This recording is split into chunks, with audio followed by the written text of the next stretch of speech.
TraceLink's Roddy Martin talks with supply chain transformation expert Pat McLagan on why supply chains are at a tipping point and why it's past time for the mental models to change in this episode of the Patient-Driven Supply Network. Pat, welcome to the TraceLink Supply Chain Thought Leadership Series. I can't tell you how pleased I am to have you in particular to interview. You and I go back a long way in terms of, everything I learned about leading and managing change is Pat McLagan's style. And it's proven to be invaluable as the supply chain industry or as industries go into fundamentally transforming the way they work. Nothing could have been better in a strange and a saddened way than the pandemic to throw a light on how broken supply chains really are. Mm-hmm. And what you've seen come to the fore is this word agility that we saw way back in the early 90s, we saw it in the 80s, but it's come back in a different way. And I think one of the points and one of the reasons I'm so pleased to have you, and I'd like you to introduce yourself, is that agility, whilst it means people, process, technology, and leadership, there are a lot of soft elements. And I don't know anybody who is as well qualified and experienced to talk about those soft aspects of leading and managing change as you. So with that difficult entry, how about introducing yourself? Hi there, everyone. And Roddy, it's really a pleasure to work with you. You're, I think, one of the best interviewers around, and you've been around supply chain for ages. I have a lot of respect for the work you do and for how you think about these things. So I'm glad to see you doing this series of recordings. It's great. I have been working in the organization transformation field for many decades. And I've been fortunate enough to be at the turning point in many industries. I've worked with NASA when it shifted from the moonshots to the shuttle. I worked with GE when it was first bringing in automated manufacturing, robotics, and other things. I worked with the Defense Intelligence Agency after 9/11, when they were having to ramp up and really look at intelligence in a different way. I've worked with the banking systems across the world around there at the time of introducing the ATMs, which really transformed the banking industry, I think. And it's been a real learning experience, not to mention South Africa, where I worked for 30 years with South African companies and helping them get ready for the end of apartheid and post-apartheid world. So I've been a student of large-scale transformation, and I watch for these tipping points. And I think that the world and organizations, and certainly supply chains, are at a tipping point. And how you manage tipping points and make that shift from old ways to new ways and new mental models, that's what I'd like to really focus on when we're talking today, because Agile is not something that we just talk about. It's something that we have to make happen. And I'm seeing evidence that there's a lot more talk than there is progress in this agility area. And I think the people side is one source of unlocking it. And I think that's well put. And so if I asked you, if I was the CEO of a company and I'd said to you, Pat, tell me what you think Agile is from the perspective of your experience in developing leaders, helping organizations structure differently, helping motivate people and introducing performance. What do you think? What does Agile mean to you in that sense? Well, I think, and I would really like to see companies answer that question in a very practical way. But when I think of agility, I think of two major domains. One is the ability to respond quickly to new signals in the environment. And I mean quickly. And the second part of it is to have enough foresight to anticipate the changes that are coming and to have multiple directions that you can take depending on what happens. So now for agility to exist in a company, your systems, your processes, your people, how you manage teams, your structures, all have to be designed that way. And what we have come from after years since the early 1900s is a paradigm of business that has focused on what I call the hard S's. strategy, structure, systems with the idea that you predetermine how people are going to behave, and then you control variability. And I don't mean variability in product response, but I mean you control variability in people's behavior. Now we're in an era where things are moving too fast for there to be top-down control and pre-designed control of behavior.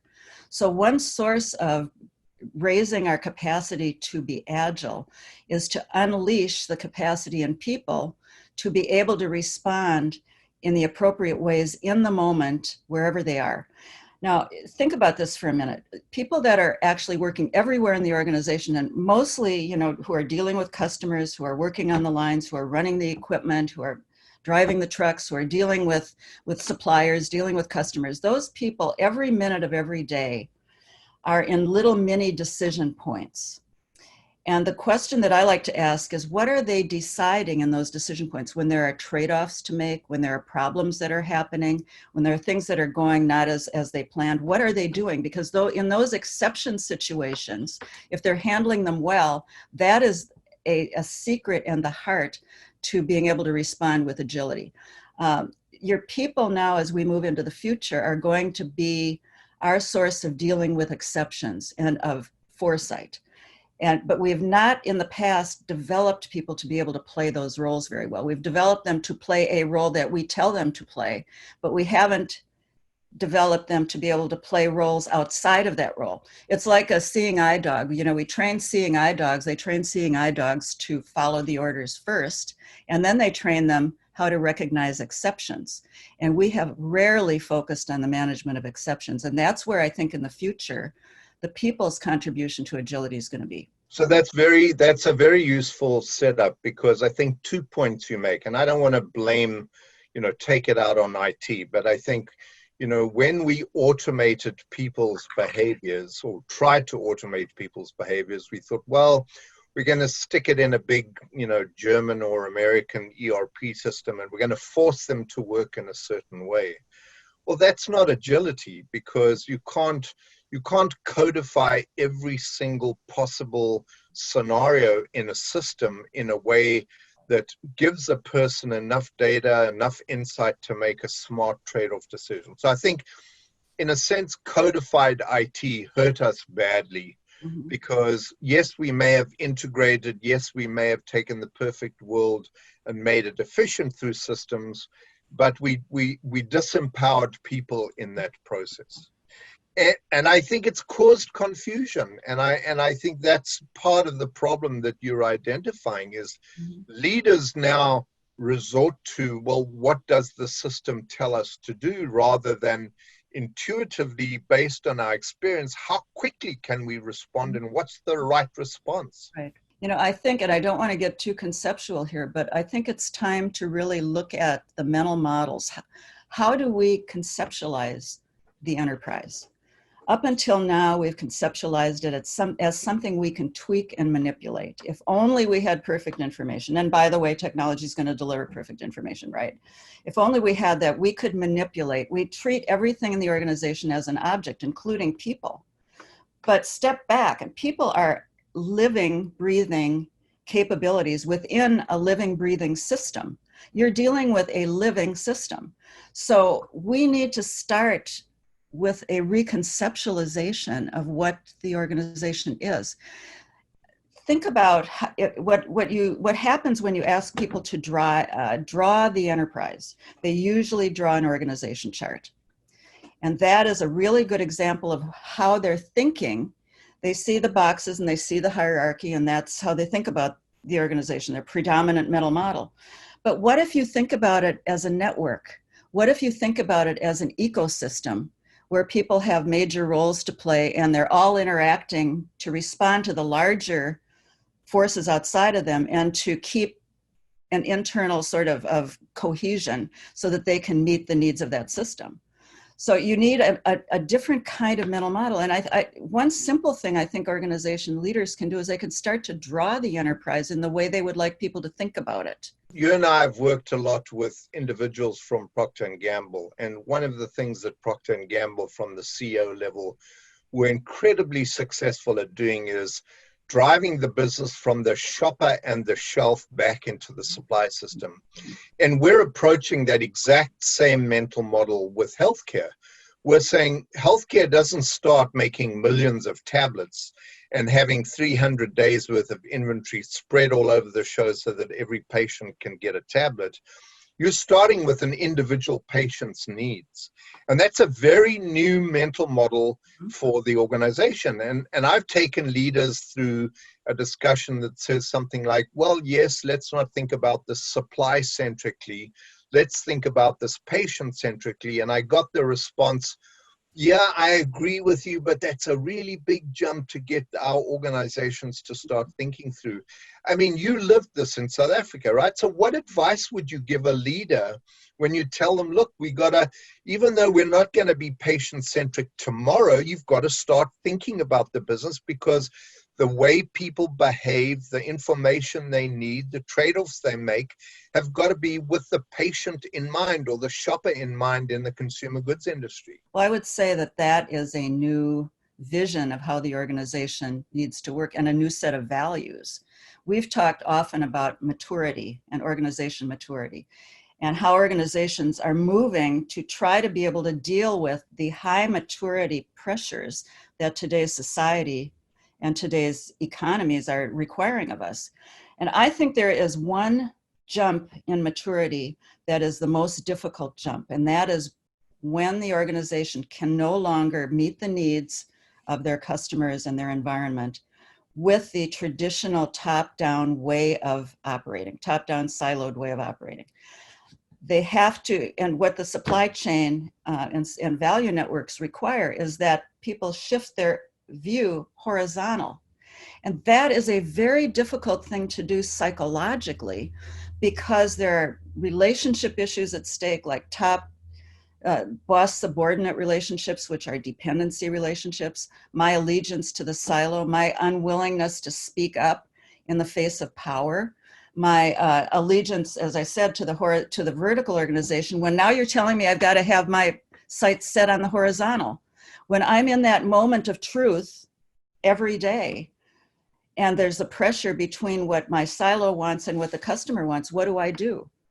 We are living still in a world where the mental model is that organization chart. And that, I think, is the toughest challenge that we have to face. And I call it crossing the Great Divide. Because as soon as you say that you're going to cross that Great Divide to a more horizontal and interdependent way of operating, this doesn't mean you get rid of decision authorities and things like that. It's just that people have to start acting with more sense of multiple priorities, and they have to be in every moment of every day making the right trade-offs in favor of the values that you're talking about, which are agility, customer, quality. You know, I've done a number of surveys with large organizations looking at the results they're getting from an external and internal standpoint. And there's a pattern that's emerged that's very troubling to me across enterprises. And I've probably done 30 or 35 organizations, including a very large supply chain organization. And you and I have worked on these things together. But what keeps on coming out is the major weak areas across every organization, I've never seen an exception, are the speed of decision-making up and down, the speed of decision-making horizontally, the ability to work easily and swiftly across silos, the speed with which innovation transfers from one place to another. Aren't those the definitions of agility? That's the definition of supply chain. Yeah. That is, and in fact, you and I both lived, I certainly was very privileged to live with Graham Mackay, who you also worked with. And I'll never forget being called onto the mat with a bunch of my peers at South African breweries when he said, here's 6 beers that I bought in a liquor store. Why are the bottles scuffed? The labels are skewed. The full heights are different. And we said, it didn't leave manufacturing like that. And he said, you didn't hear me. I went into a liquor store and I bought these beers. Why do they look like they did? Well, when we went back and did the analysis, we found that there were many things that we could do in the business to prevent that happening at the shelf. And this is exactly what you're going to see in healthcare. People who are 6 or 7 elements upstream of a patient are going to say, I don't know what the patient does with this. How do you expect me to understand how I do my job differently so that the patient is guaranteed an outcome or that the patient demand is going to be met?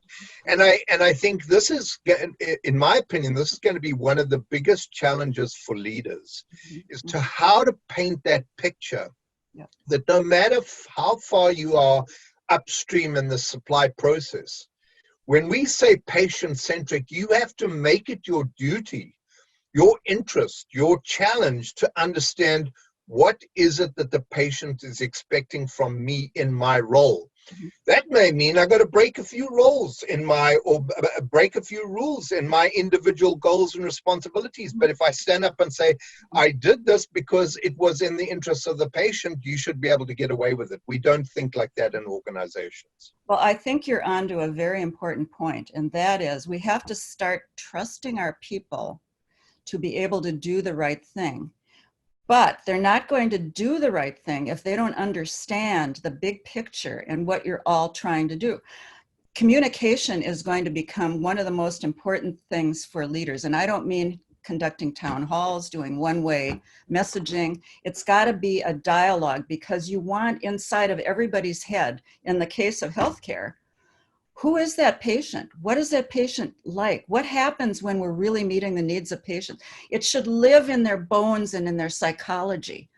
I did some work some years ago with the head of one of the Veterans Benefit Affairs offices. And he was one of the best leaders that I know. He got this idea. He said, we are here to serve the veterans. And when he took over this office, he went into the office and he said, this place is a mess. It says we don't care about our job. It says probably veterans are being lost here. It's not a pleasant place to be. It's not inviting to our veterans. He transformed the whole place and did many, many things. He hung more than life-size versions of veterans throughout the building. He set up a museum with the front end of a helicopter with all sorts of things that he got from the veterans. He had a wonderful welcoming area for the customers, and everything turned around customer satisfaction. And do you know what happened? Their numbers went up and they became the lead in the whole of the Veterans Benefits Administration. Wow. And I, that's what we're hoping to see. Now you've had some input into the supply chain credo that we've built for, the Agile Supply Chain credo. And that's really what we're doing. We're not saying it's anything about TraceLink or technology or vendor. We're saying, the supply chain starts at the patient, and we all need to understand that mental model. And as we're thinking about our roles and responsibilities and metrics and processes and systems, let's make sure that we don't lose sight at the end of the day of the patient that is really the end point and the definition of success in a supply chain. Because no matter how well you did in manufacturing, no matter how compliant and good the quality was, if the product didn't get to the patient when the patient needed it and the patient died, then who cared about all the other things you did right? I mean, it's all absolutely a waste of time. There's a lot of retraining that has to happen too, because the way you lead and the way you follow in a hierarchical thinking organization is different than the way you lead and follow in a network, horizontal ecosystem organization, a supply chain. So you need to really think, what are we expecting of our people? And of course, today we're expecting more self-management. We're expecting people to see the exceptions and to call them up right away so they don't become catastrophes. We're expecting them to work together in a way that where as soon as a problem happens, they raise it, they don't hide it, because they're afraid that if they expose a problem, they're going to suffer in some way. There's a whole retooling of the mindset of people, because many people, especially not so much the younger people coming in, but the people over, let's say 35, we've trained people to be successful or moderately successful independent relationships. And now we're saying to them, look, you got to think, you got to stand up, you've got to be like that seeing eye dog and disobey the rule of your owner in order to save him from falling in a pothole. Wow. So if you were sitting in front of a CEO says, Pat, this makes so much sense. If you could give some advice to that CEO leadership member of the organization, what's the first thing that you think you've seen from leaders, people like Annette Clayton, who are real leaders in supply chain? What are the kinds of things that you've seen them do that have got them almost, I won't say immediate solutions, but immediately the traction starts, because that's really what you need. Yeah. You know, this is what I firmly believe. You got to look at yourself and who you are, how you see the organization, how you view power and how you're going to use it, because everybody who is a CEO of an organization has a lot of power. Somebody might say, well, you know, it's not so powerful as you think, but they are, because people attribute power to you and you do have resource control. So it's really, I think, taking some time to step back and say, who am I and what kind of leader do I want to be? And what kind of organization do I want to be a steward of? Because it's a stewardship role. It's not a bossing role. So I would say that, and then I would look very closely at the organization as a system.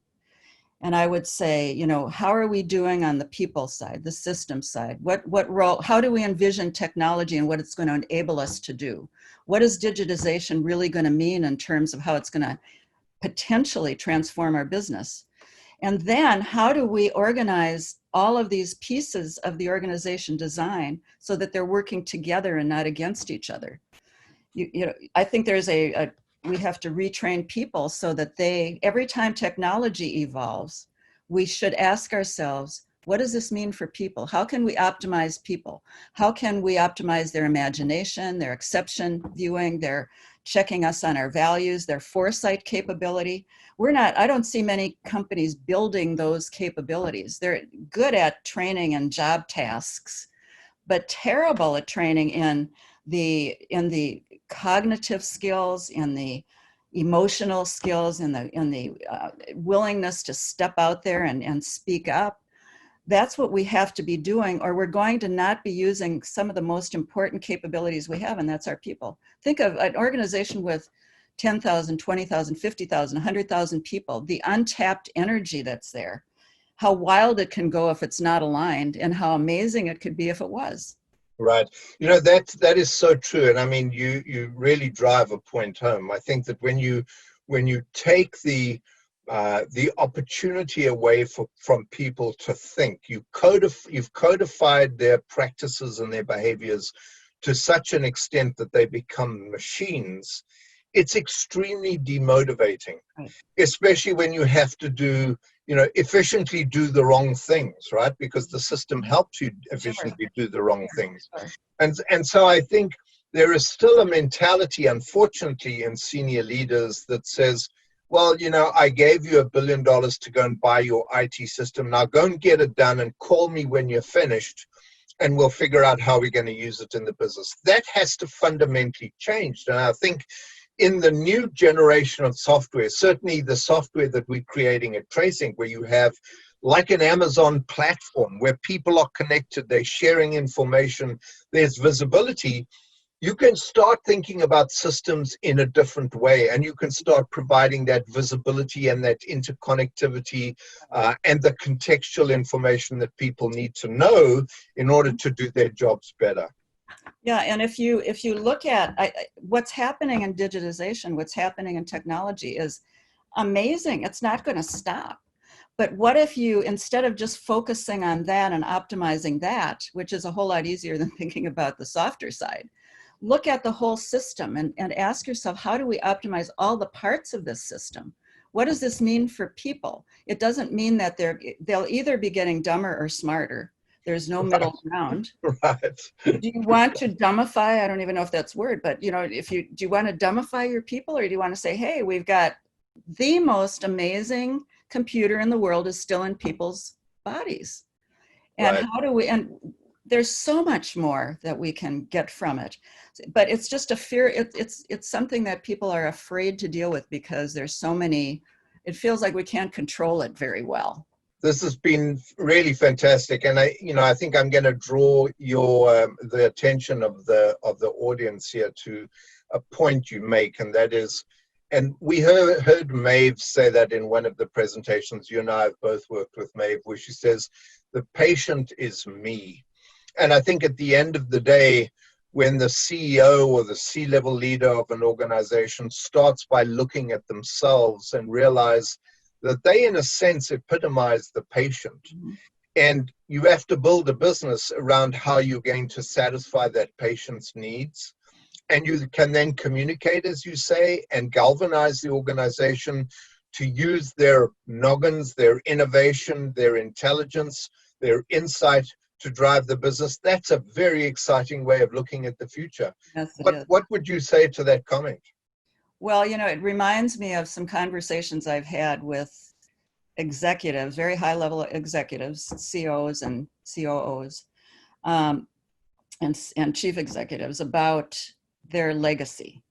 And often there have been times when people have said to me, well, I only have 2 more years left, so, there's really not much of a legacy. I mean, it's too late for me, but maybe for the next generation.